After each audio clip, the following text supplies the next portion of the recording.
உங்கள் சாந்தி சிட்டி தாங்க பேசுகிறேன்.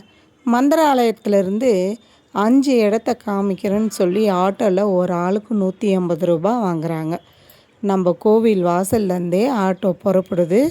அதில் ஏறி உக்காந்தோம்னா முதல்ல ஆஞ்சநேயர், அப்புறம் பஞ்சமுகி ஆஞ்சநேயரை பார்க்கலான்னு சொல்லி நாங்கள் போயிருந்தோம்.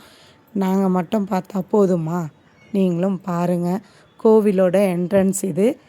கோபுரத்தை வணங்கிட்டு உள்ளே போகும்போது நிறைய கடைங்கள்லாம் இருந்தது. அங்கேயும் பார்த்தா பெரிய பெரிய பாறைகள் இருந்ததுங்க.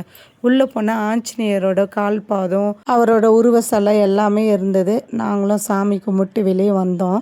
பார்த்திங்கன்னா இவ்வளோ பெரிய பாறைக்கிட்ட குட்டி பாறை இருக்குது. அந்த கல்லில் தான் இந்த பாறையே நிற்குதுங்க.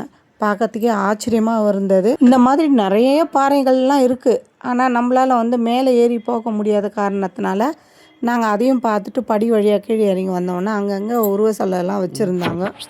ஒன்று ஒன்றா நாங்களும் பார்த்துட்டு வந்துன்னு இருந்தோங்க. அடுத்த கோவிலுக்கு போகலான்னு சொல்லி கிளம்பிட்டோம். நீங்களும் மந்திராலயம் போயிருந்தால் பஞ்சமுகி ஆஞ்சநேயர் பார்த்துருந்தா கமெண்ட்டில் சொல்லுங்கள். அடுத்த வீடியோவில் பார்க்குறேன். பாய்.